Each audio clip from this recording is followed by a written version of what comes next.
ఓం సమర్థ సద్గురు శ్రీ సాయినాథాయ నమ. శ్రీరాఘవేంద్రస్వామి చరిత్ర. ఏకం సత్ బహుదా వదంతి.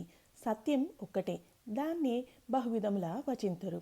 భగవంతుడే ఆది అంత్యం. వృద్ధికి క్షీణించడానికి కారణం ఆయనే. ఆయనను తెలుసుకోవడానికి ప్రయత్నించేవారే కానీ పూర్తిగా తెలుసుకున్నవాడు ఎవడూ లేడు. అద్వైతం నీవే ఆయన అన్నది అది కొన్ని విపరీతాలకు దారితీసి కుతర్కంతో పెడవ్యాఖ్యానాలతో మతఛాందసులను నిజమైన అద్వైతుల నుంచి దూరం చేసింది. అప్పుడు జరిగిన పరిణామాలలో విశిష్టాద్వైతం ఉద్భవించింది. నీవే కానీ నీవు ఆయనలో కలిసేదాకా, నీకు జన్మరాహిత్యం కలిగే వరకు నీవు నీవే, పరమాత్మ పరమాత్మే అన్నది. భక్తి జ్ఞాన వైరాగ్య మార్గాలలో విశిష్టుడైతే జన్మ సంబంధాల నుండి బయటపడి అద్వైత సిద్ధి లభించి అప్పుడు జీవాత్మ పరమాత్మతో అనుసంధానం అవుతుంది. అదే మోక్షం అన్నది విశిష్టాద్వైతం. వీటి గురించి ఇంతకన్నా చెప్పగలిగే శక్తి కానీ అర్హత కానీ జ్ఞానం కానీ లేని సామాన్యుడిని. అందుకని అసలు విషయానికి వస్తాను. కొన్ని సంవత్సరాల క్రితం మంత్రాలయం సందర్శించి శ్రీ రాఘవేంద్ర స్వామి వారి బృందావనం చూడగలిగిన భాగ్యం కలిగింది. భాగ్యనగరంలో శ్రీవారి ఆలయాలను దర్శించాను. వారి జీవిత చరిత్ర తెలుసుకున్నాను, కానీ వివరంగా కాదు. ఒక రోజున తెల్లవారువేళ శ్రీ రాఘవేంద్రుని జీవిత చరిత్ర వ్రాసి ద్వైత సిద్ధాంత సువాసన ఒకసారి తెలుసుకోవాలని అనిపించింది. ఆ సంకల్పంలోంచి పుట్టిన ఈ నా ప్రయత్నం చదువరికి ఆనందం కలిగిస్తుందని నా ఆశ. కాశీనగరంలో శ్రీ విశ్వనాథుని ఆలయానికి 4-5 బాటలు ఉన్నాయట. ఎటు నుంచి పోయినా చివరి గమ్యం ఒక్కటే, అదే విశ్వనాథుని సన్నిధి. అట్లాగే ఈ ద్వైత మార్గంతో కూడా అద్వైత మార్గంతో పొందినట్లే ముక్తిని పొందవచ్చు. ఏ పూలతో పూజించినా, ఏది నైవేద్యమిచ్చినా, ఏ విధంగా స్తోత్రించినా ఆ స్వామి కరుణ పొందుతారు. అదేవిధంగా ఏ మతమైనా ఆ గోవిందునకు సమ్మతమే. గోవిందా అన్నప్పుడు నీ మనోనేత్రంలో ఆ స్వామి కనపడాలి, అంతే. ఇక చరిత్రకు సాక్ష్యం ఉంటుంది కానీ ఇతిహాసానికి పౌరాణిక సంఘటనకు సాక్ష్యం ఉండదు. కేవలం నమ్మకమే. హిరణ్యకశిపుడు ఈ చోట తపస్సు చేశాడు అంటే ఎవరో మన పెద్దలకు, వారి పెద్దలు అలా ఏనాటి నుంచో వస్తున్న నమ్మకం. ఆ ద్వైతుని అహోబిలంలోనే స్వామి చంపాడు అని నిరూపణ కావాలి అంటే ఒక నమస్కారం పెడతాం. పురాతన చరిత్రలో నిజానిజాలు తెలియక చరిత్రకారులు తలబద్దలు కొట్టుకుంటున్నారు. తెనాలి రామకృష్ణుడికి శ్రీకృష్ణదేవరాయలకి ఎంతో కాల వ్యత్యాసం ఉందట. 500 ఏళ్ల చరిత్రకే ఇట్లా అయితే పౌరాణిక సంఘటనలకు ఏం నిరూపణ? అంతెందుకు, బ్రిటిష్ వారు తాము భరతఖండాన్ని తిరిగి ఒక్క రాజ్యంగా చేసి విద్య నేర్పి, నాగరికత నేర్పి, ఉద్యోగాలిచ్చి, పారిశ్రామికాభివృద్ధి చేసి వాళ్ల రాజ్యం వాళ్ళు పాలించుకోగల శక్తి వచ్చిన తర్వాత మత కలహాలతో ఎవరికీ నష్టం జరగకుండా భారత్ పాకిస్తాన్ సృష్టించి వాళ్లకి ఒప్పగించాం అని రాసుకుంటారు. భగత్ సింగ్, అల్లూరి సీతారామరాజులను తిరుగుబాటుదారులు అని వ్రాస్తారు. అదే భారతీయుడు రాసే చరిత్ర దీనికి విరుద్ధంగా ఉంటుంది.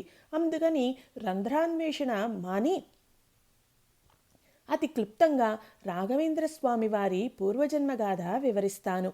శ్రీ మహావిష్ణువు అసలు ఆయనున్నాడా అనుకునేవారు ఈ వ్యాఖ్యం పైన చదవడం అనవసరం.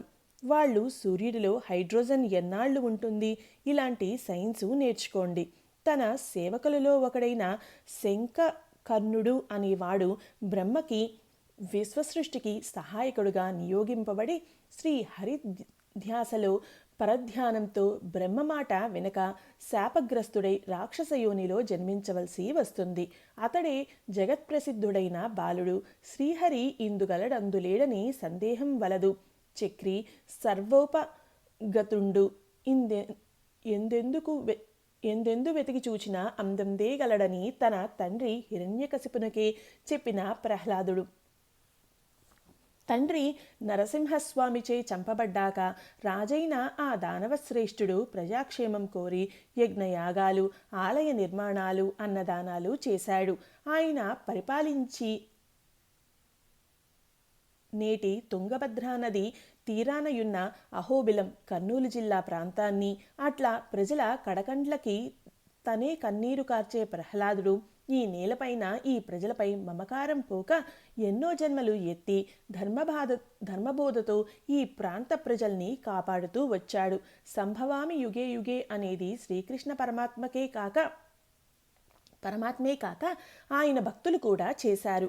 ఆ యుగాలలో పుట్టిన మహానుభావులు తిరిగి తిరిగి జన్మిస్తూ ఈ రోజుకి ధర్మస్థాపనకు ప్రయత్నిస్తున్నారు. ఆ ప్రహ్లాద మహారాజు ఒకానొక జన్మలో ఈ తుంగభద్ర గాలి వీస్తున్న చోట శ్రీకృష్ణదేవరాయల తండ్రి నృసింహరాయుల వారి కాలంలో ద్వైతమత గురువైన శ్రీ సుబ్రహ్మణ్య తీర్థులు ప్రియ శిష్యుడిగా పసిగుడ్డుగా చేరి పెంచబడి సన్యాసాశ్రమం 8 సంవత్సరాలకే పొంది శ్రీవ్యాస తీర్థులుగా అవతరించారు. జన్మాంతర సంస్కారం వల్ల శ్రీవ్యాస తీర్థులు ద్వైతమత వ్యాప్తిలో శ్రీకృష్ణదేవరాయల వారి సహకారంతో అజేయంగా నెరవేర్చారు. జాతకరీత్యా ప్రభువు పదవీచ్యుతి నొందవలసి ఉన్నప్పుడు తాను ఆయన ముందు నిలబడి పరిపాలించి పెక్కు హనుమ ఆలయాలు నిర్మించి సమయం చూచి శ్రీకృష్ణదేవరాయలకు క్షేమంగా రాజ్యాన్ని ఒప్పగించారు. ఎన్నో భాష్యాలు రచించారు. 8/3/1539లో భౌతికంగా దేహాన్ని త్యజించారు. వీరి సమాధిని నవబృందావనం అంటారు. తుంగభద్రా నదీ తీరంలో హంపి దగ్గరి ఆనెగొండు సంస్థానం దగ్గర ఉన్నది. మరు జన్మలో ఆ వ్యాసేంద్ర తీర్థులే శ్రీ రాఘవేంద్రులుగా అవతరించారు. మన పూర్వీకుల అదృష్టం. వారితో జీవించి తిని తిరిగి జ్ఞానబోధ చేసి మహిమలు చూపి అలరించారు. ఎంతోమంది ముస్లిం నవాబులతో కూడా భగవత్ స్వరూపునిగా కీర్తింపబడ్డారు. మంచి బోధించారు. ఆ స్వామి పాదధూళి తాకిన ఏ మహామోహినితో ఏదో ఒక రుణానుబంధం వల్లనే నాకు ఈ విధంగా ధన్యుడనయ్యే భాగ్యం ఆ స్వామి కలిగించారు. ఇదేదో గొప్ప రచన అనుకోక గొప్ప మహామహుని సేవ కోసం చేసిన ప్రయత్నంగా ఆఘ్రాణించండి. శ్రీ రాఘవేంద్ర ఎల్లా నీ దయ. జననం చోళరాజ్యంలో గౌతమ ఋషి వంశంలో శ్రీ తిమ్మన్న భట్టు వారికి ధర్మపత్ని శ్రీమతి గోపికాంబలకు జన్మించిన రాఘవేంద్ర స్వామి ద్వైత మతోద్ధారకులు. ఆ వంశంలోని కృష్ణాచార్యుల వారు శ్రీకృష్ణదేవరాయల వారికే వీణ నేర్పిన విద్వాంసులు. శ్రీకృష్ణదేవరాయలు ప్రకృతిచే యోధ అయ్యు పండితుడు మదిన్ ఆకృతి దాల్చు సరస్వతి శ్రీకృష్ణాచార్యు వద్ద శిష్యుండాయన్. శ్రీకృష్ణాచార్యులు రత్నకిరీటం ధరించేవారట. ఆయన కుమారుడు కనకాచారి గొప్ప నిష్ఠాగరిష్ఠుడు. ఆయన కుమారుడే శ్రీ తిమ్మణాచార్యుల వారు. ఆయన వేదాధ్యయనమే జీవన పరమావధి అని భావించి గొప్ప శ్రీ వెంకటేశ్వర ఆరాధకులు. గొప్ప వ్యాకరణ వేత్త మరియు వీణా విద్వాంసులు. వాదనలో గొప్ప మేటి అనిపించుకుని పగలే దివిటీని పట్టించుకున్న శ్రేష్ఠుడు. వీరి సతీమణి గోపికాంబ. వీరి వివాహమైన కొన్నాళ్లకి తల్లికోట యుద్ధం జరిగింది. శ్రీకృష్ణదేవరాయల వారి వారసుడు అళయరామరాజు ఆ యుద్ధంలో బహమని సుల్తానుల చేతిలో పరాజితుడైనాడు. విజయనగర చరిత్ర పరిసమాప్తి అయింది. కవులు, గాయకులు, కళాకారులు, పండితులు అనాథులైపోయారు. తిమ్మణాచార్యులు కూడా వలసపోతూ తిరుపతి వెంకటేశ్వరుని దర్శించి చోళరాజ్యంలో స్థిరపడ్డారు. తన బిడ్డల ముద్దుముచ్చట్లు చూచుకుంటూ ఉన్నంతలో సంతోషంగా ఆ దంపతులు కాలం వెళ్లబుచ్చారు. ఇట్లా కొన్ని సంవత్సరాలు గడిచాక ఒకరోజు తెల్లవారుజామున తిమ్మణాచార్యుల వారికి ఒక దివ్య స్వప్నం వచ్చింది.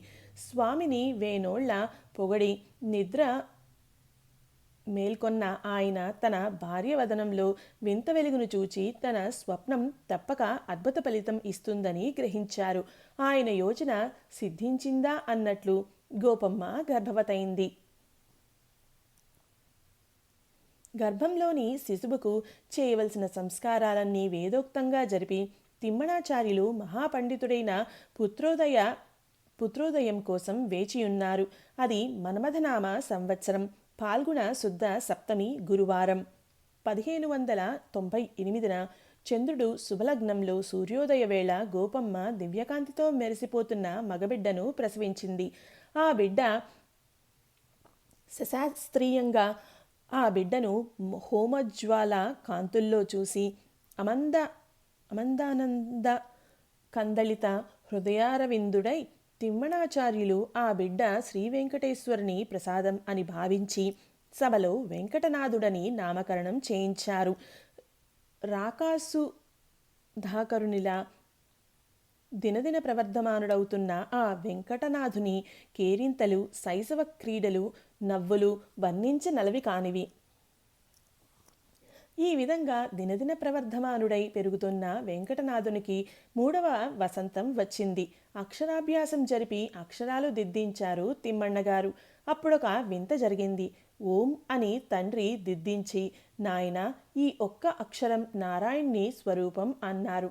దానికి ఆ బాలుడు తండ్రి అనంతుడు, గుణరహితుడు, ఆది మధ్యాంతరహితుడు అయిన శ్రీహరిని ఈ ఒక్క అక్షరంలో బంధింపగలరా? కేవలం ఒకే ఒక ధ్వనిలో నారాయణుడు ఉన్నాడు అనుట తగునా అన్నాడు. సంభ్రమాశ్చర్యానందాలలో మునిగిన తండ్రి నోట మాట రాలేదు. శ్రీనివాసుని స్వప్న సాక్షాత్కారం కాంతి వెదజల్లుతున్నదని గ్రహించాడు ఆయన. ఇది ఇలా ఉండగా 8 ఏళ్ల వెంకటమ్మ సంస్కృత కావ్యాలు చదవగలిగిన ఏకసంతాగ్రహి అయింది. గురుపూజాచార్యులు వేదాధ్యయనం చేసి మంచి వైణికుడుగా గుర్తింపు పొందాడు. అతనికి కేవలం 7 సంవత్సరాలు. కాశ్యపగోత్ర సంభవుడు మధురానగర నివాసి అయిన లక్ష్మీ నృసింహాచార్యులకు వెంకటమ్మనిచ్చి శాస్త్రోక్తంగా వివాహం జరిపించారు. తిమ్మణాచార్యుల వారు అప్పుడే గురురాజాచార్యునకు ఉపనయనం జరిగింది. అతను బయటకు పోయి విద్యనార్జించే అర్హత సంపాదించాడు. దురదృష్టవశాత్తు తిమ్మణాచార్యులు కాలం చేశారు. గురురాజుపై కుటుంబ భారం పడి చదువు కుంటుపడ్డది. బావగారి సహాయంతో కొద్దిగా నిలదొక్కున్నాడు. అతి కష్టం మీద తమ్ముడు వెంకటనాథునికి ఉపనయనం జరిపించాడు. స్వశక్తితో సంస్కృతంలో అమరకోశం, ధాతువులను పూర్తి చేసి రత్నమాల వంటి కావ్యాలకు అన్వయం చెప్పగలుగుతున్నాడు వెంకటనాథుడు. స్తోమత లేని గురురాజు తమ్ముని చదివించలేక పోతున్నానని విచారపడ్డాడు.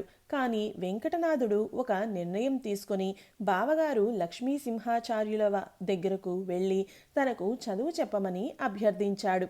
తన శిష్యులతో పాటు ఆయన వెంకటనాథునికి కూడా యజుర్వేదం నేర్పాడు. 2-3 సార్లు చదివి తిరిగి వేదం ఒప్పగించగల అతన్ని చూచి ఆశ్చర్యపోనివారు లేరు. ఈలోగా గురురాజు వివాహం జరిగి అనుకూలవతి అయిన భార్యతో, తల్లి గోపమ్మతో ఒక విధమైన తృప్తితో స్థిరపడ్డాడు.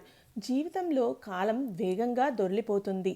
ఇక్కడ మన వెంకటనాథుడు బావగారు వెంకటనాథునికి తనకున్న విద్యనంతా నేర్పి ఆశీర్వదించి గురురాజాచార్యుల వద్దకు పంపించి వేశారు. సహజంగా అన్నదమ్ముల అనుబంధాలు వివాహం తరువాత పలుచబడతాయి. కానీ అవ్యాజానురాగంతో తల్లిదండ్రులై ఆ అన్నావదనులు వెంకటనాథుని మంచి చెడ్డలు చూశారు. తమ్మునికి వివాహం చేయాలని అతని అభిప్రాయం అడిగారు. ఎందుచేతనంటే అతను అప్పటికే ప్రజాపతి, సోమ, వైశ్వదేవ, ఆహవనీయ ఇష్టలను పూర్తి చేసినాడు. దీక్షితులు అని ఫ్రీగా పేరు వాడుకుంటున్న నేను మా తాతగారు, పెదనాన్నగారు సంపాదించి ఇచ్చిన పుణ్యాన్ని, పేరును వాడుకుంటున్నాను. అవి కుల వ్యవస్థ ఇంకా కుళ్ళకంపు కొట్టని రోజులు. సరస్వతి అనే కన్య అన్ని విధాలా అతనికి తగినదని నిశ్చయించారు. కనుక పెళ్లి చూపులలోని వధూవరులు వీరని నిశ్చయం జరిగింది. ఉన్నంతలో వివాహం వైభవంగా జరిగి శోభనం వంటి విదిత కార్యక్రమాలు జరిగిన పిదప సరస్వతి వెంకటనాథులు దంపతులై ఇల్లు చేరారు. శృంగార మాధుర్యం నీటి బుడగలాంటిది. నీటి బుడగ పేలిపోవటం తథ్యం. కానీ ఎంతసేపటికి అనే విషయం ఎవ్వరూ చెప్పలేరు. వెంకటనాథుడు, సరస్వతి కూడా ఈ సంగతి త్వరలోనే గ్రహించారు. అందుచేత వేదాధ్యాపకుడై కూడా వెంకటనాథుని అర్జన లేదు. హృదయమున్న విద్యార్థుల తల్లిదండ్రులు ఇచ్చు వస్తువులతో సగం రోజులు పస్తులతోనే ఇల్లు గడుస్తున్నది. భగవంతునికి నైవేద్యం పెట్టలేని స్థితి వచ్చింది. ఒక పిల్లవాడు పుట్టాడు. సరస్వతి తము పస్తున్న పాపాయికి పాలు లేవని తల్లడిల్లిపోయింది. దరిద్రం మనిషిని అధోగతి మెట్లు దించుతూ పోతుంది. వెంకటనాథుడు పౌరోహిత్యానికి కూడా సిద్ధపడ్డాడు. అతనికి విద్య ఉంది, కానీ ధనమున్న వారి దగ్గర వగలు చూపించి విద్య తెలిసిన వాడని చెప్పుకునే తెలివితేటలు లేవు. అందులోనూ అతడు అసమర్థుడు అని అనిపించుకున్నాడు. విధిలేక భార్యాపుత్రులతో ఒక సంతర్పణకెళ్ళాడు భోజనం కోసం. యజ్ఞం జరిగింది అక్కడ. నటనరాని వెంకటనాథుడు ఒక మూల ఒదిగి కూర్చున్నాడు. బ్రాహ్మణులంతా తామే నిర్వాహకులమన్నట్లు హడావిడిగా తిరుగుతున్నారు. ఒక ఆయన తనే యజమాని ననిపించేలా వెంకటనాథుని పెద్ద అరుపులతో మందలించాడు. అని సానచేతపట్టి చక్కగా గంధమున్ అరగదీయలేవా అర్భకుడవే, బ్రాహ్మణుడవు ఇట్టి బాధ్యతారహితుడై తండ్రికొచ్చినావ త్రేంచ నీవు అని దెప్పిపొడిచాడు ఒక ఆయన. అట్లాగే గంధం అరగదీస్తూ అగ్నిసూక్తం గుర్తుకొచ్చి దాన్ని పఠిస్తూ గంధం తీశాడు వెంకటనాథుడు. గంధం తీయటం పూర్తయింది. మంత్రాక్షతలు కలిపి భోజనాల దగ్గర అందరికీ అందించారు కొంతమంది. వెంకటనాథుడు తీసిన గంధాన్ని అందరూ ఒంటికి పట్టించారు. ఇంకేముంది, దేహం అగ్నిలా మండిపోతూ గగ్గోలు పెట్టారు. యజమాని వచ్చి కోపంగా గంధం తీసింది ఎవరో కనుక్కున్నాడు. వెంకటనాథుని పిలిపించాడు. యజమాని మాట వింటూనే వెంకటనాథుడు తన తప్పు తెలుసుకున్నాడు. అగ్నిసూక్తం తర్వాత అతను వరుణ సూక్తం చదువుట మరిచాడు. తనను ఆహ్వానించిన అగ్నిమంటను ఇయ్యక ఇంకేమిస్తాడు? యజమానికి సంగతి చెప్పి క్షమాపణ అడిగి వరుణ సూక్తంతో బాధ నివారణ చేశాడు. అతని ప్రతిభ గుర్తించిన యజమానితో సహా బ్రాహ్మణులందరూ అతని కాళ్లపై పడ్డారు. యజ్ఞం పరిసమాప్తం చేయించి వెంకటనాథుని ఘనంగా సత్కరించాడు. ఈ విధంగా మధ్య మధ్య సంతోష తరంగాలు కన్పట్టిన సరస్సు వీడిన చేపలా సతమతం అయ్యేవాడు. ఉన్నట్లుండి కుంభకోణం గుర్తుకు వచ్చింది. ఆ మధ్వపీఠం గురుపుంగవులు, సుధీంద్రులు, వారితో తన తండ్రి పరిచయం. చిన్నతనంలో తన తండ్రి వెంట వారిని చూచినప్పుడు ఆయన మెరిసెను కన్నుల గురునకు మురిసెను తన చేయి పట్టి ముచ్చట గొలుపన్, విరివిగా మాటల బుగిడెన్, అరయరే వీడుతున్నందు నందరి గురుడవు. ఆ తరువాత తన విద్యా సముపార్జన అనంతరం ఆయనను కలిసినప్పుడు ఆయన మధ్వమత వ్యాప్తికి తంజావూరు మొదలైన సంస్థానములందలి పండితులతో వాదించి మధ్వమత ప్రాశస్త్యం నిరూపించి రాజసత్కారం పొందినప్పుడు వీడ్కోలు తీసుకుంటున్నప్పుడు, నాయనా, ఇది నీ ఇల్లు, మరిచిపోకు అన్నారు. ఈ విధంగా ఆలోచించి వెంకటనాథుడు పత్ని సరస్వతితోనూ పుత్రుడు లక్ష్మీనారాయణతోనూ కలిసి కుంభకోణం చేరాడు. తన ఊరు పట్టణం వదిలాడు. మధ్వీపీఠంలో సుధీంద్రుల శరణు జొచ్చాడు. కుంభకోణంలో ఆనాడు నెలకొన్న మధ్వ గురుపీఠం పెక్కు సంస్థానాలలో విశేషాదరణ పొందింది. శ్రీ సుధీంద్ర తీర్థులు వెంకటనాథుని తండ్రిగారి గురువులు. ఆయన వాదపటిమచే ఎంతోమంది పండితులను ఓడించి 13వ శతాబ్దంలో శ్రీమధ్వాచార్యులచే స్థాపింపబడిన ద్వైతమతాన్ని సుస్థిరపరిచారు. విజయనగర సామ్రాజ్యంలో వెల్లివిరిసిన ఈ మతం తురుష్కుల దండయాత్రలతో అది విచ్ఛిన్నమైనప్పుడు అల్లల్లాడి ఈ కథాకాలం నాటికి చోళరాజులైన శ్రీ రఘునాథ రాయలు వంటి చిన్నరాజుల అండలో ఊపిరి పీల్చుకుంది. ఈ మతముల సిద్ధాంతం ద్వైత భావన. అద్వైతంలో అహం బ్రహ్మాస్మిని పెడర్థం తీసుకుని మతగురువులు తామే సర్వస్వం అని నిరంకసులై వక్రమార్గం పట్టారు. అందరూ కాదు అని నా ప్రార్థన. ఒకరిద్దరు దుర్మార్గులు అన్నంలో రాళ్లలా ఉంటూనే ఉంటారు, కానీ ప్రతి ముద్దకి రాయి వస్తే చిరుగక తప్పదు కదా. నేటి పరిస్థితి వేరు. గ్రంథపఠనం చదువు వచ్చిన ప్రతివానికి సాధ్యమైంది. మంచి చెడ్డలు గ్రహించే అవకాశం చిక్కింది. కానీ 700 ఏళ్ల కిందట అద్వైతంతో గర్విష్ఠులై తామే పరమశివుడు అనుకొని కొందరు, విష్ణువు అనుకొని కొందరు భక్తి మార్గం వదిలి పాదపూజలు చేయించుకుని గురువు అంటే తండ్రి అనే భావన వదిలి ఏలిక అనే భావం జీర్ణించుకున్నారు. ఏదో దురాగతాలు జరిగాయి. కులగజ్జి పాకిపోయింది. పరిపాలించేవాడు మనవాడైతే చాలని మత మార్పిడులు, పరమత ద్వేషం ప్రబలిపోయాయి. ఇది అద్వైత భావనతో కొంతమంది దుర్మార్గులు వక్రభాష్యం చెప్పి పరమాత్మ మార్గం వదలటం వల్ల జరిగింది. వారు భక్తి మార్గం దూరం చేసుకున్నారు. రాజే దైవాంశ సంభూతుడని చెప్పి పబ్బం గడుపుకున్నారు. నా మనవి ఆలోచించండి. మోక్షం సిద్ధించినంత మాత్రాన ఏం లాభం? పరమాత్మలో సాయుధ్యం కలిగితే లాభం. ఎందుకంటే అప్పుడు ఆయనే నేను, నేనే ఆయన. అహం బ్రహ్మాస్మి. అంతదాకా ఆయన పరమాత్మ, నేను ఆత్మను లేదా జీవాత్మను. మనం ఎండి గారి ఆఫీస్ ఛాంబర్లో కూర్చోవటం మోక్షం, ఎండి అయిపోవటం సాయుధ్యం. ఎండి గారిని చూడటానికి ఎంతోమంది ప్రయత్నిస్తే ఆయన ఎవరో అర్హుడికే ఇంటర్వ్యూ ఇస్తారు కదా. ముందు అది తెచ్చుకోండి, తర్వాత ఎండి అవ్వవచ్చు అంటుంది ద్వైతం. ఎవరినైనా ఎండి అనవచ్చు, అది కూడా సత్యమే. కానీ అంతదాకా ద్వైతమే. ఆయన ఎండి, ప్రభువు, పరమాత్మ, మరి నేనో ప్యూను, నౌకరు, జీవాత్మను. ఈ అద్భుత యోచనే ద్వైత సిద్ధాంతం.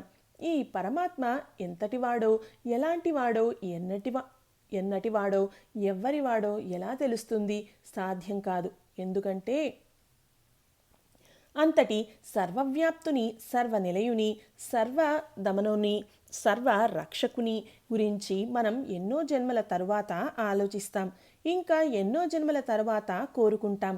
ఇంకా ఇంకా ఎన్నో జన్మల తరువాత చేరువవుతాం. మరి ఆయనలో ఐక్యం ఎప్పుడవుతామో ఆయనకే తెలియాలి. అంతదాకా ఆయన ధ్యాసే ఉండాలి. ఆయనను చేరుకొని ఆయన ఆజ్ఞనే తిరిగి భూమిపై కొచ్చి ఆర్షధర్మ బోధతో ప్రజల్ని ఉద్ధరించి ఆయన ఆజ్ఞతో తిరిగి ఆయనను చేరుకోవాలి. ఈ విధంగా ఆయన దయ కలిగితే, ఎప్పుడో ఆయనలో ఐక్యం అయితే అప్పుడు అహం బ్రహ్మాస్మి అందాక జన్మలు బంధాలు తప్పవు. ఏ జన్మ వచ్చినా ఆయనే శరణాగతి అనాలి. ఈ ద్వైత మతస్థాపకుడు శ్రీ మధ్వాచార్యుల వారు 13వ శతాబ్దంలో మన్మదాచార్యులు అనే నామంతో జన్మించి ఆదిశంకరాచార్యుల వారు రామానుజాచార్యుల వలె జగత్ప్రసిద్ధులై ద్వైతమతాన్ని స్థాపించి శ్రీమధ్వాచార్యులని ప్రసిద్ధికి చెందారు. ఆయన వాయుదేవుని అవతారమని, త్రేతాయుగంలో ఆంజనేయునిగా, ద్వాపరయుగంలో భీమసేనుని గాను అవతరించారని ప్రతీతి. ధర్మస్థాపనకు ఆయన ద్వైత సిద్ధాంతాన్ని ఎన్నుకున్నారు. భగవద్గీతకు భాష్యం వ్రాశారు. పెక్కు గ్రంథాలు వ్రాశారు. మధ్వమతం ఆ తర్వాత పద్మనాభ, నరహరి, మాధవ, అక్షోభ్య, జయ మొదలైన ఉద్దండ తీర్థుల లాలనలో వెరసింది. నరహరి తీర్థులు గజపతిరాజుల నుంచి శ్రీ మూల రాముని విగ్రహం సంపాదించి మధ్వ పీఠంలో స్థాపన చేసి నిత్య పూజలు జరిపారు.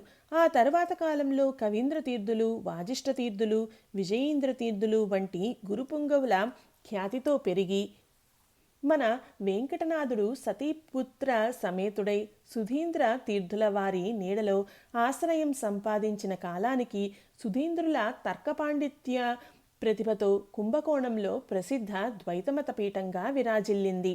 ఒకరి తర్వాత ఒకరు సుశిక్షితులు, సుధర్మ బోధకులు ఆ కుంభకోణంలో మధ్వపీఠాన్ని సుస్థిరం చేశారు. 2000 AD వరకు వస్తున్న ఆ గురు పరంపర వివరాలు చివరి పేజీలో ఇయ్యబడినవి. ఈ కథాకాలం నాటి గురువులు శ్రీ సుధీంద్ర తీర్థులు. ఆయన ధార్మికుడు, మానవ రూపంలో ఉన్న కరుణ పండితోత్తముడు. ఆ సమయంలో గ్రీష్మతాపానికి తపిస్తున్న భూదేవిని చల్లార్చుటకు వచ్చే తొలకరి వానజల్లులా వచ్చాడు.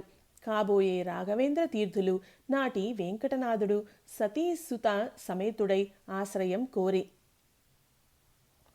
కుంభకోణంలో కుటుంబ పోషణ సుగమమై సుధీంద్రులు ఆశీస్సులతో పెక్కు మధ్వమత బోధన గ్రంథములను వెనుకటి గురువులు రచించిన భాష్యములు చదివి విరబూసిన జ్ఞానామృతంతో వెంకటనాథుడు శిష్యులకు వేద విద్యను అందించాడు. తన పురాతన గ్రంథముల నుండి సేకరించిన కొత్త కొత్త విషయాలను శిష్యులకు విపులీకరించాడు. ఎందుకంటే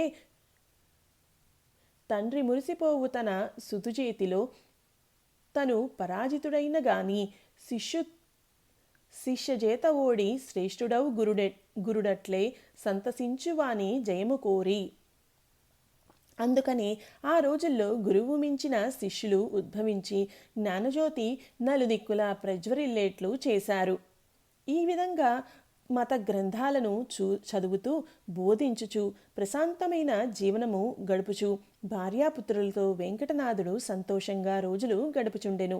వేదాంత చర్చలలో పాల్గొని అసాధారణ ప్రతిభ చూపుతున్న వెంకటనాథుని చూచి పీఠాధిపతులు సుధీంద్ర తీర్థులు ఆనందం అంబర సీమ తాకనారంభించింది. వారు వెంకటనాథుని వెంట పెట్టుకుని చోళదేశ రాజధానిని చేరారు.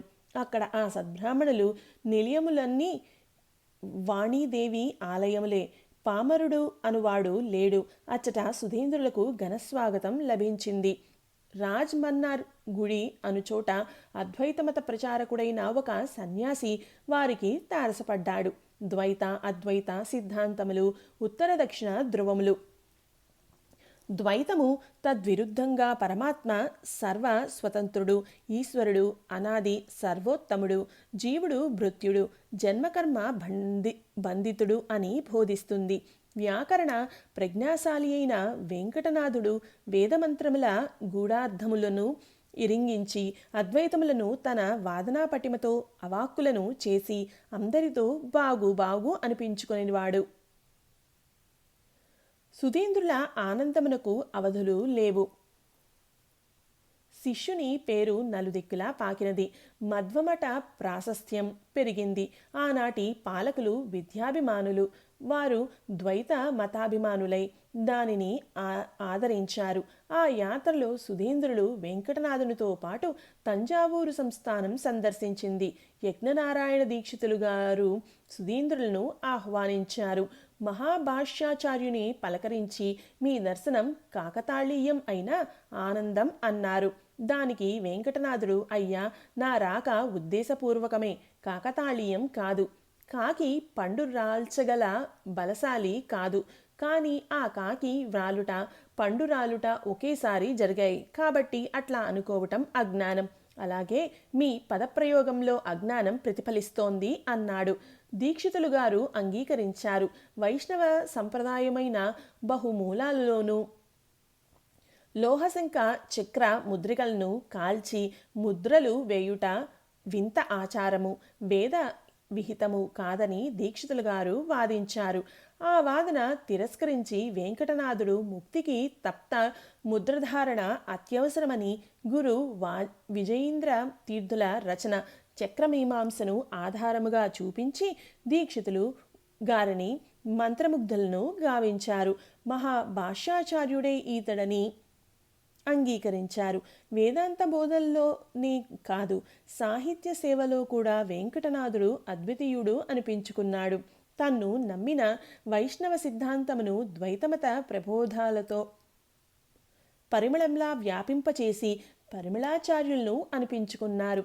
అద్వైతాన్ని నిగ్రహించి మూల కారణుడైన బ్రహ్మము విష్ణురూపమని, ఆది వృద్ధి అంత్యము గల ఏది అయినా పరమాత్మ ప్రేరితమే గాని పరమాత్మ ఎన్నటికీ కాజాలడు అన్నారు.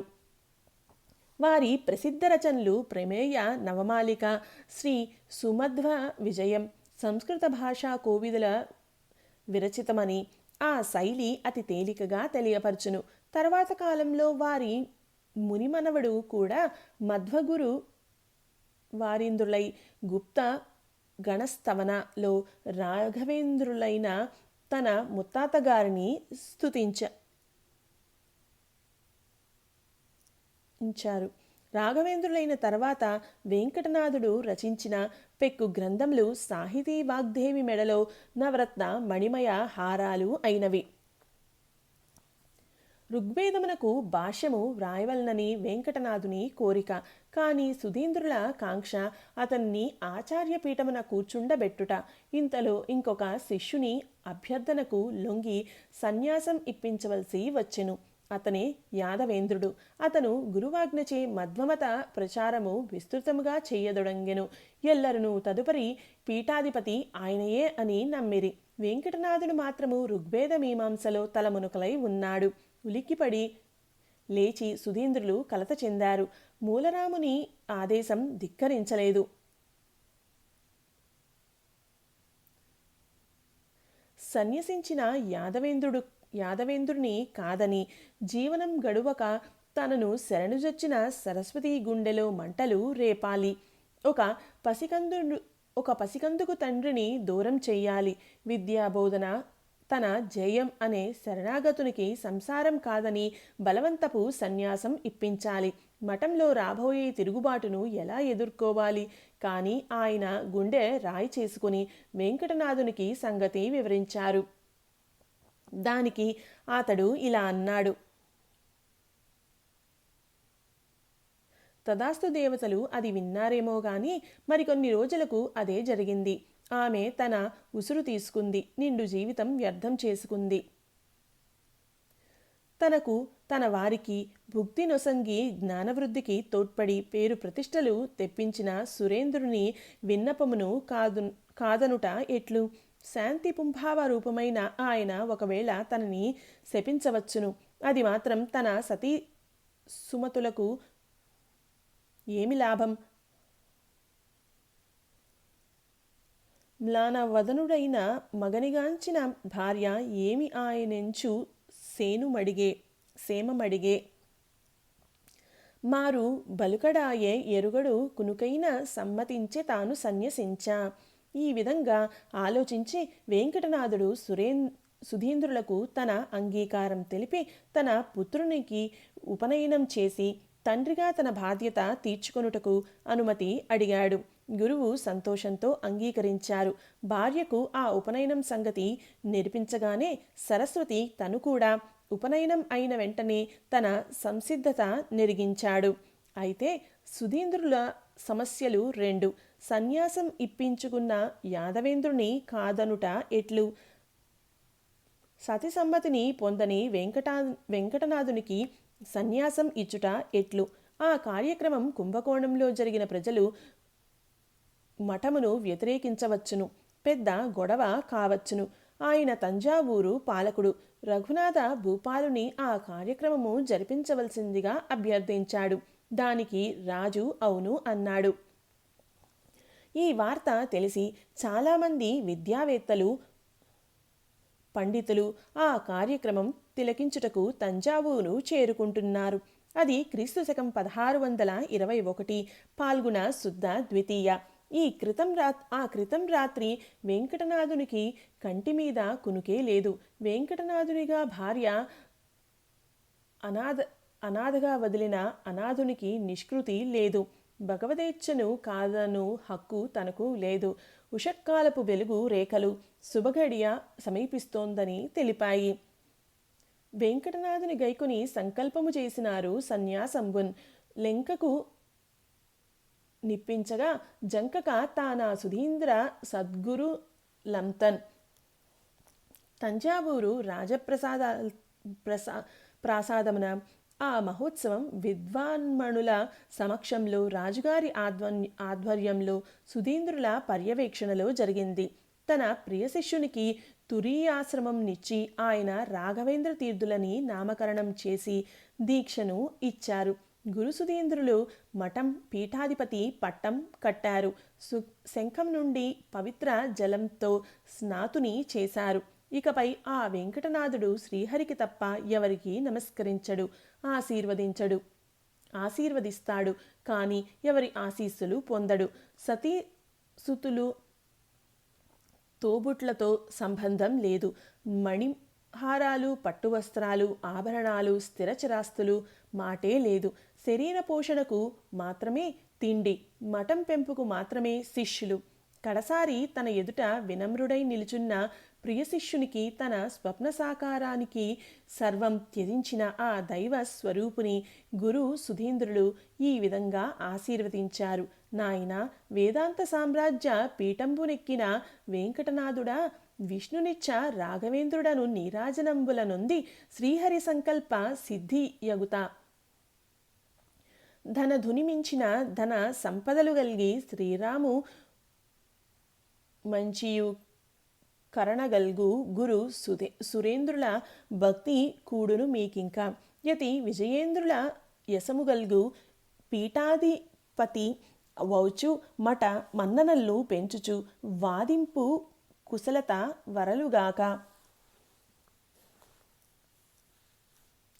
నేటి నుండి శ్రీరాఘవేంద్ర తీర్థులు మధ్వపీఠాధిపతిగా యశశ్చంద్రికలు నిలుతురుగాక. శ్రీ సుధీంద్రులు మఠ బాధ్యతలన్నీ క్రమముగా రాఘవేంద్రులకు ఒప్పగించారు.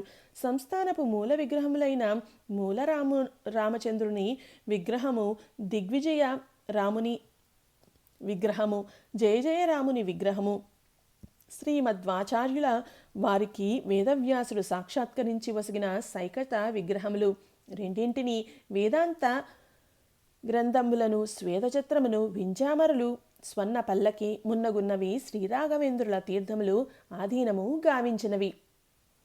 తదనంతరము సుధీంద్రులు ముదముగా ద్వైతంబు వ్యాప్తమునకై బ్రతుకున్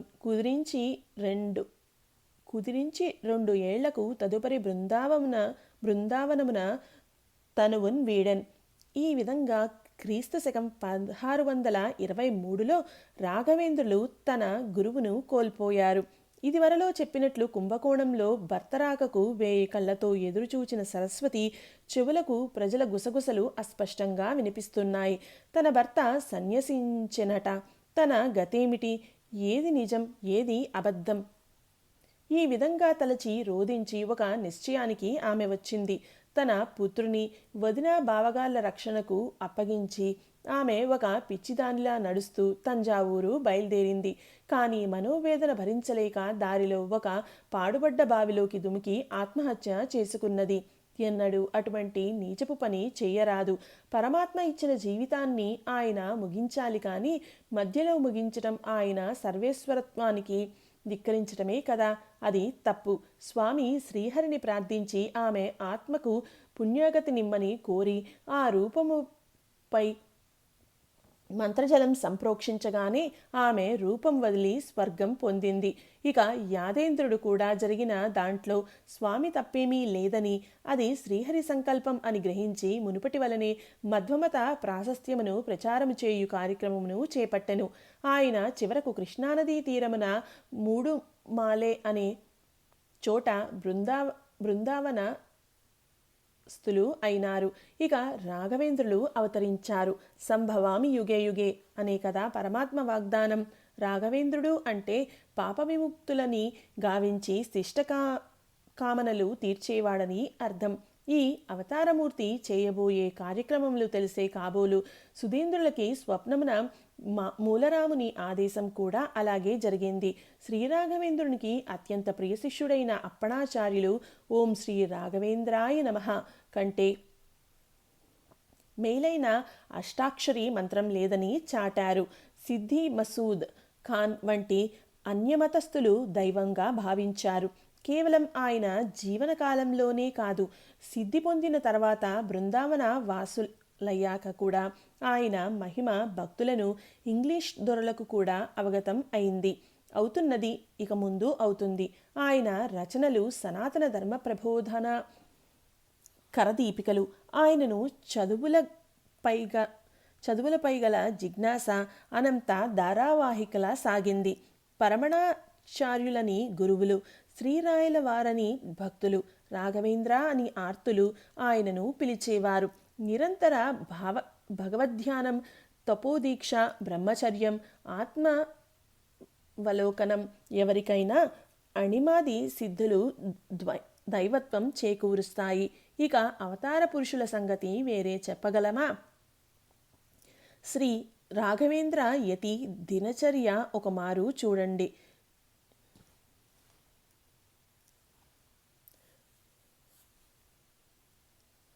మేలుకొల్పులు పాడకలసి భక్తజనాళి ఆ శయనోద్ధానమప్పుడు జరుగు.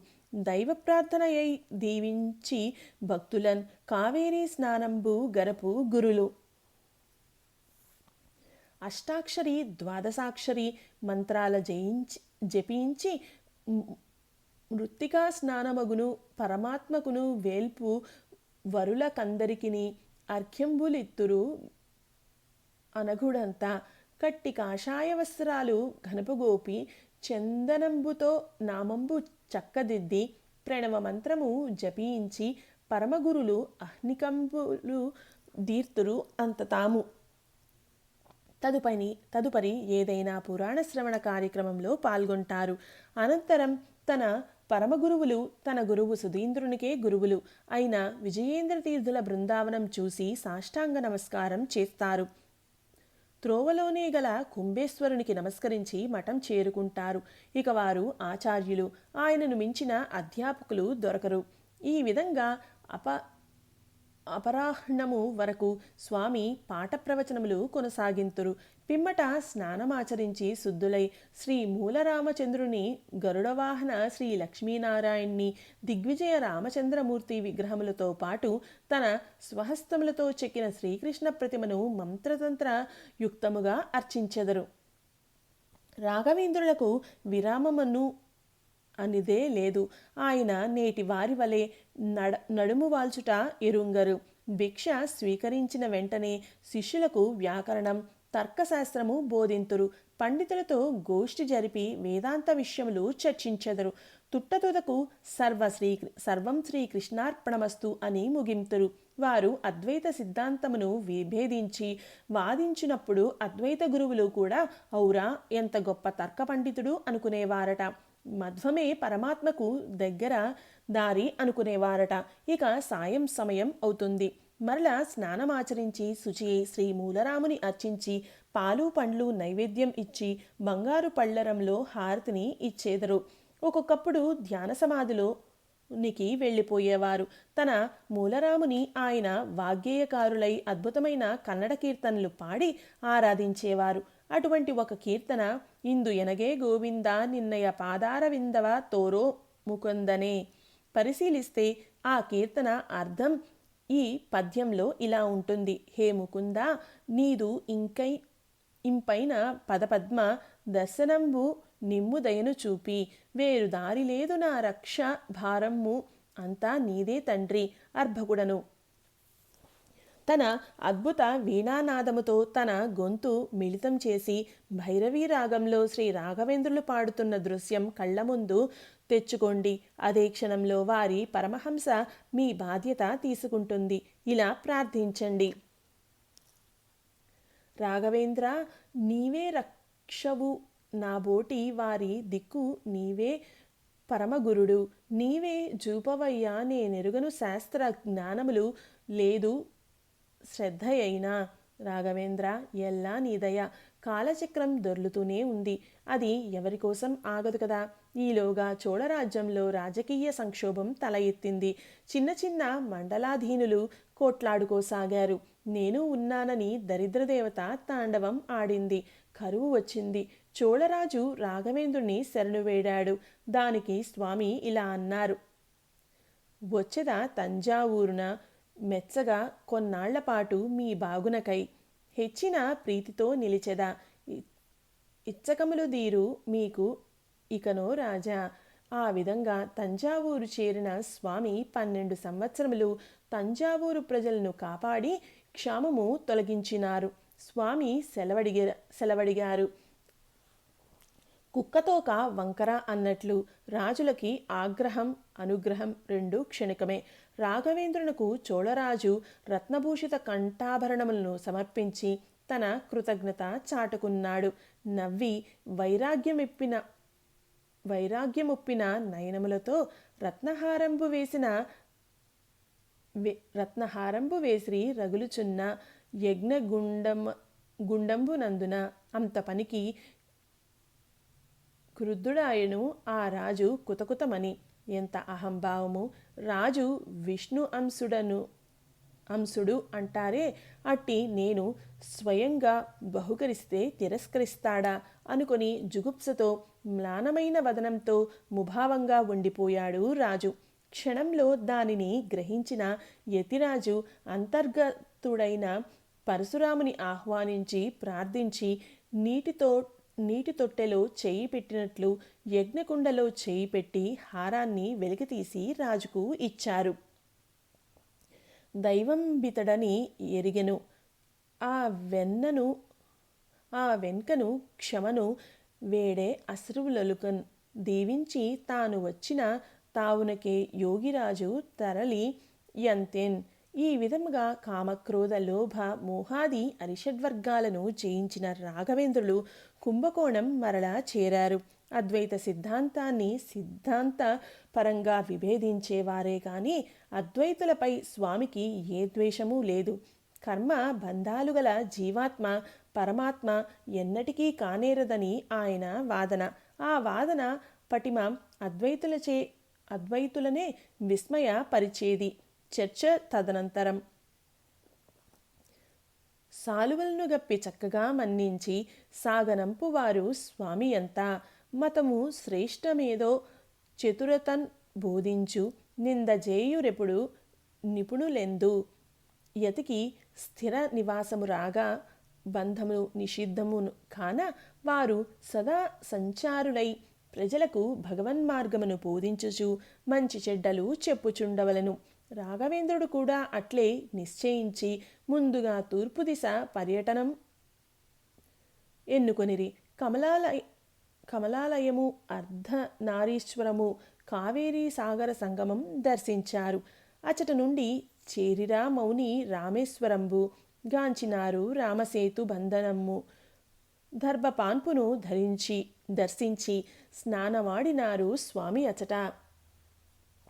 శ్రీరామచంద్రమూర్తి సేతువు నిర్మించి జలది దాటి రావణ సంహారం చేసిన భారతావని పాదపు చిటికిన వేలు అది. అచటి నుండి అనంతశయన స్వామిని తిరువనంతపురం దర్శించారు.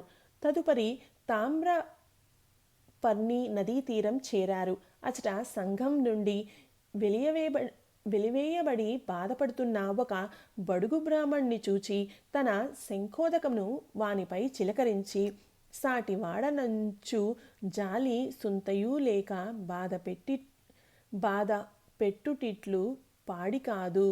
తప్పు చేయకుండా ధరనుండు నువ్వెండు.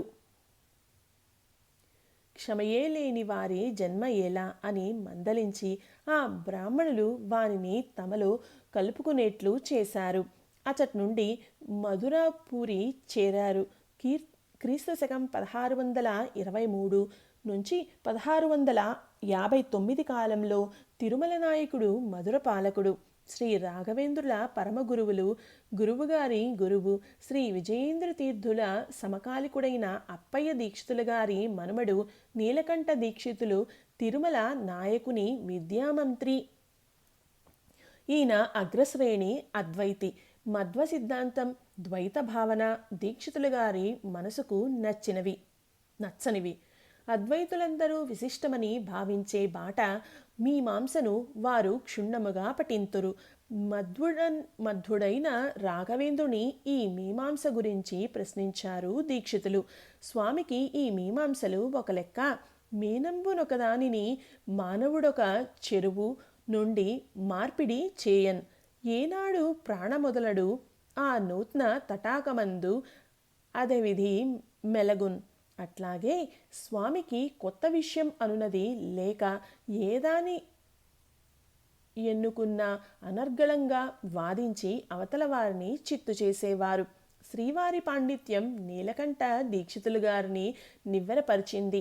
వారు ఒక ఏనుగు అంబారీపై శ్రీవారి సంకలన గ్రంథాలన్నీ ఉంచి పురవీధుల్లో ఊరేగించి శ్రీరాయల పాండిత్యాన్ని వేనోళ్ల పొగిడారు. శ్రీవారు మధురలో మీనాక్షి సుందరేశ్వరులు రంగనాథుని ఆవాసమగు శ్రీరంగం పయనం అయ్యారు. శ్రీరాఘవేంద్రులు ఆ విధంగా జైత్రయాత్ర కొనసాగిస్తూ ఆఖరి మజిలీగా నామక్కల్ చేరారు. అది ప్రసిద్ధ నరసింహ క్షేత్రము. ఆ రోజుల్లో వెల్లూరు పాలకులు అలనాటి విజయనగర రాజుల వారసుడు. ఆ రాజు కూడా తన పూర్వీకుల వలె కవి, పండిత, పోషకుడు. ఆయన శైవ మతాభిమాని. వారి ఆస్థానంలో వీరభద్రుడు, భైరవభట్టు అని ఇద్దరు గొప్ప పండితులు రాజాశ్రయంలో ఉండేవారు. రాఘవేంద్రుడు అంత రాజాశ్రయంలోని పండితులతో జరిపే బహువిధముల పేరుగాంచినట్టి వేదాంత చర్చలు గెలుపు పొంది మధ్వకీర్తి బెంబే. ఆ చర్చలో రాఘవేంద్రుల ప్రతిభ చూచి రాజు గుర్తించి మధ్వమత స్థాపన తన రాజ్యంలో జరుగుటకు అనుమతించాడు. తన భక్తి చాటుకొనటానికి శ్రీవారికి ఎన్నో మణులు మాన్యాలను సమర్పించుకున్నాడు. ఈ విధంగా శ్రీరాఘవేంద్ర స్వామి దక్షిణదేశ పాండిత్య జైత్రయాత్ర ముగిసింది. ఒక మనవి. భవదీయుడు అమరవాది సుబ్రహ్మణ్య దీక్షితులు, మేము అద్వైతులం. మా వంశమూల పురుషుడు భైరవభట్టు. ఈయన 1605 ఏడి నాటివాడు. స్మార్తులు అవటం చేత యజ్ఞయాగాలు క్రతువులు చేసి అందరూ సోమయాజులు, దీక్షితులు అనిపించుకున్నారు. పేర్లు కూడా నీలకంఠ సోమయాజులు, మృత్యుంజయ సోమయాజులు, తిమ్మన్న దీక్షితులు, భైరవభట్టు గారి పూర్వం మా ఇంటి పేరు మండగొండి. వారు భైరవభట్టు జీవితకాలం మారిన తరాలు ఆధారంగా ఉజ్జాయింపుగా లెక్క కడితే 1600 క్రీస్తు శకం అయి ఉండాలి అని లెక్క తేలింది. కావున మా భైరవభట్టు గారు ఈయన ఒకరే అనవచ్చును. రాఘవేంద్రుని ప్రియశిష్యులు వెంకన్నలాగా మా వంశమూల పురుషుడు కూడా అక్షర జ్ఞానం లేనివాడే. సరస్వతీదేవి ముసలి ముత్తైదువ వలె వచ్చి క్షుధార్తుడై మూర్ఛనొందిన అతనికి అంబలి త్రాపితే ఆయన 2 దోసిళ్ల తర్వాత కడుపు నిండింది తల్లి అన్నాడుట. దానికి ఆవిడ, ఓరి దురదృష్టవంతుడా, ఇంకొక గుక్క తాగితే గురువు లేకుండానే పండితుడవయ్యేవాడివని ఆయన్ను ఇంకొక గొప్ప గురువు వద్దకు పంపిందట. భైరవభట్టు తర్కశాస్త్రంలో ఉద్దండుడై ఒక రాజు ఆస్థానంలోని పండితుని ఓడిస్తే ఆయన ఔరవాది అన్నాడుట.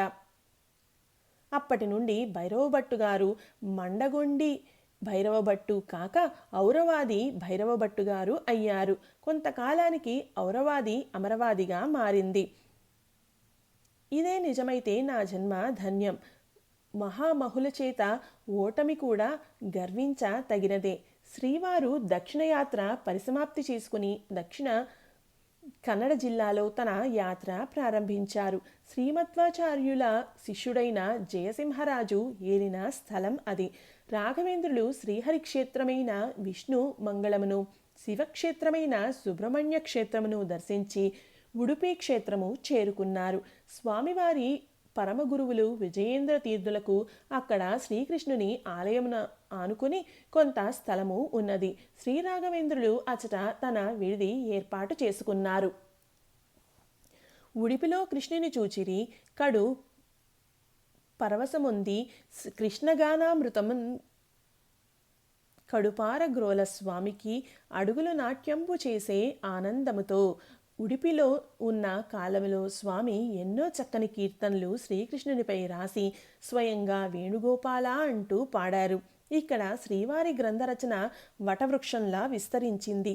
శ్రీవ్యాస తీర్థులు రాసిన చంద్రిక అనే గ్రంథానికి ప్రకాశము అనే వివరణ వ్రాసారు. న్యాయముక్తావళి, తంత్రదీపిక, పరిమళ అనే గ్రంథాలను కూడా రాశారు. ప్రకాశమను గ్రంథరచన ఆ రాఘవేంద్ర స్వామి పూర్తి చేశారు. దాని నంకితం ఇచ్చిరి పూని గురులు.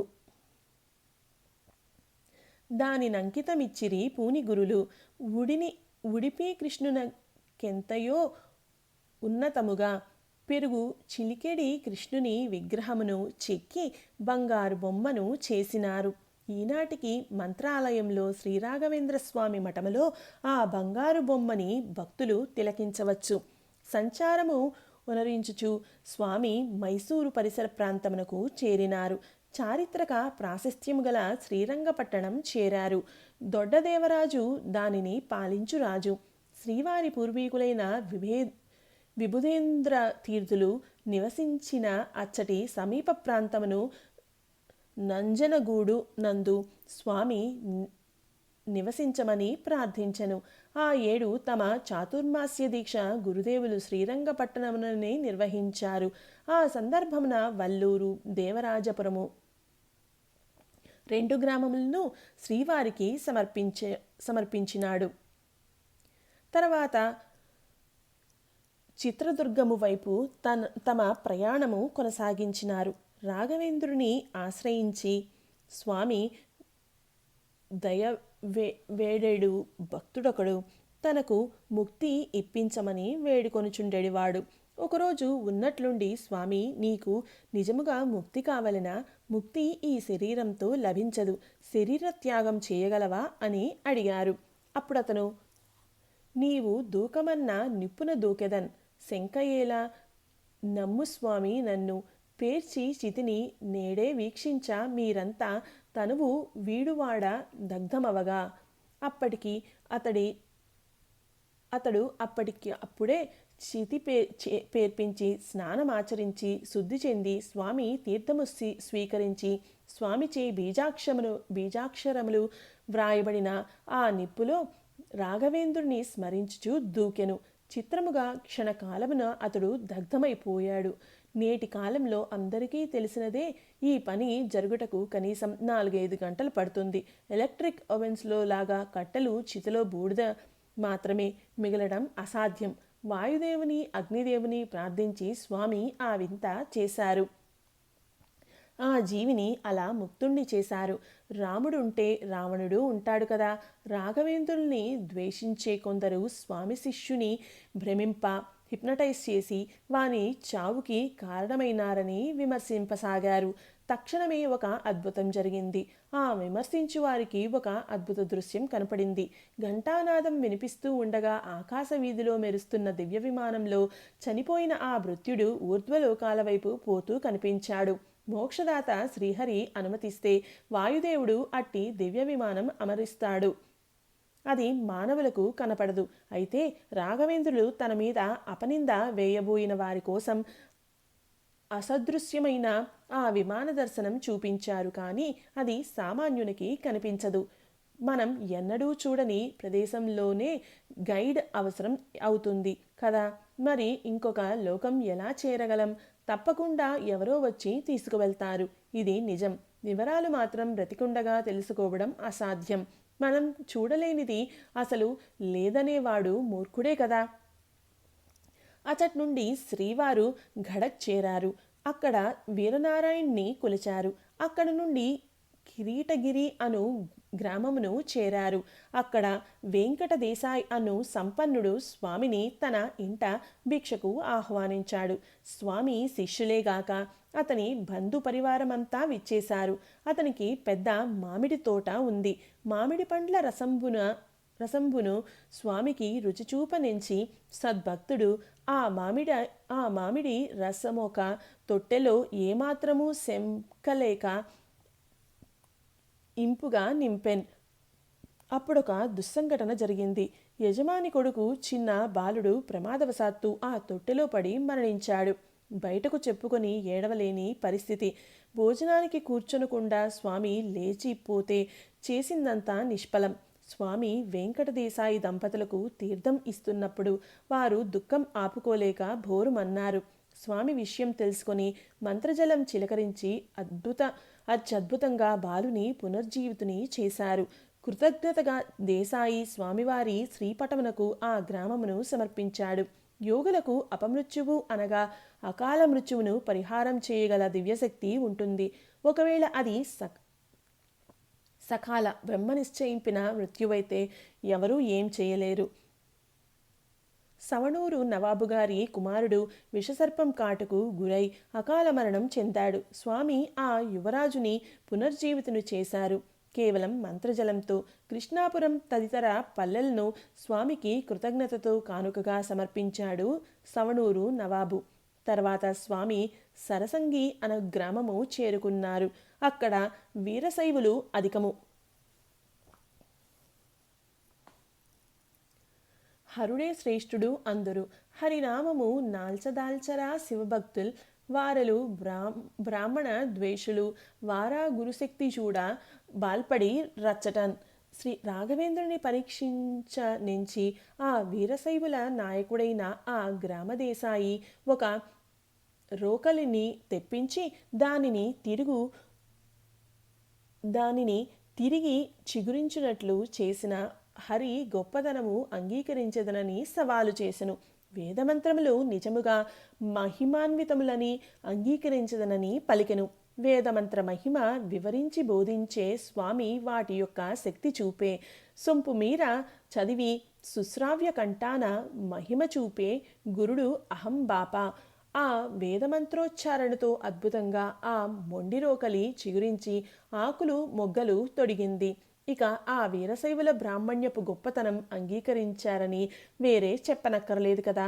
శ్రీవారి పండరీపుర యాత్రలో వారి పరిచారకుని భార్య ప్రసవ వేదనతో నొప్పులు ప్రారంభమై నీరుగాని వసతిగాని లేక రాఘవేంద్ర నీవే దిక్కు అంటే అన్నీ విచిత్రంగా ఎవరో పంపించినట్లు సమకూడి ఆమె పండంటి మగబిడ్డను కన్నది. శేషుడను పండిత శ్రేష్ఠుని ఒక గ్రామములో విజయేంద్ర తీర్థుల రచన వాగ్వైఖరి ప్రమాణముగా వాదించి శేషుని అతి తేలికగా ఓడించారు. పండరీపురమున పాండురంగుని గొల్చి కోల్హాపురమునందు గురుడు బూని చేరి గొలిచినారు శ్రీ మహాలక్ష్మిని. వారు నాసికునకు అరిగిరంతా. నాసిక్లో పవిత్ర గోదావరి నది స్నానం ఆచరించినారు. క్షుధార్తుడై ప్రాణాపాయ స్థితిలో ఉన్న ఒక పేద బ్రాహ్మణుణ్ణి స్వామి కాపాడినారు. తదుపరి మజిలీ అయిన బీజాపురంలో 2వ ఇబ్రహీం అదితషా అను తురుష్కారాజుని చూచి ఆశీర్వదించారు. అన్ని మతముల పరమోద్దేశం ఒక్కటేనని నమ్మే ఆ రాజు శ్రీవారిని కొలిచి జగద్గురులు అని బిరుదమునిచ్చి శ్వేతఛత్రము వంటి రాజు చిహ్నములతో గౌరవించారు. అక్కడ నుండి రాఘవేంద్రులు కృష్ణానదీ తీరం చేరి అల్మూరు అనే గ్రామం చేరారు. అక్కడ కొన్నాళ్లు గడిపి తత్వమంజరి అను పేరుగల టీకా సూత్ర అనుభాష్యమునకు రచించారు. ఆ తరువాత రాయచూరు జిల్లాలోని మానవీ గ్రామం చేరి చాతుర్మాస్య దీక్ష స్వీకరించారు. కర్మబంధములుచే మాత్రమే జన్మలు కలుగును. దానము చేయని వారికి ఇతర పుణ్యముల వలనే అంతులేని ధనమున్నను సంతానం ఉండదు. అందుచేతనే ఇతరులకు తిండి పెట్టాలి. ఎవరి వద్ద దానం స్వీకరించరాదు. ఒకవేళ ప్రాణాపాయ స్థితిలో స్వీకరించిన శ్రీకృష్ణార్పణమస్తు అని స్వీకరించి దానము చేసిన వారి సమస్త సన్మంగళమస్తు అని ఆశీర్వదించాలి. ఈ నియమం పాటించకపోతే జన్మబంధం తప్పదు. అందులో ఆలయంలో పూజారి చేసేది ఇదే. శ్రీవారి మూలరామ పూజ జరుగుచూ ఉండగా ఒకనాడు ఒక అద్భుతం జరిగింది. దళితుడు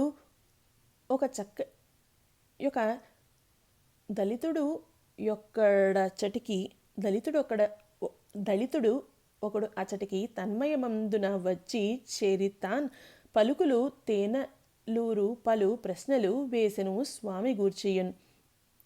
పులకిత గాత్రుడై గురుడు పోల్చెను వానిని పూర్వజన్మలో తలచెను శిష్యుడౌ కనక దాస ననుచు గని కిన్నులైరిగా.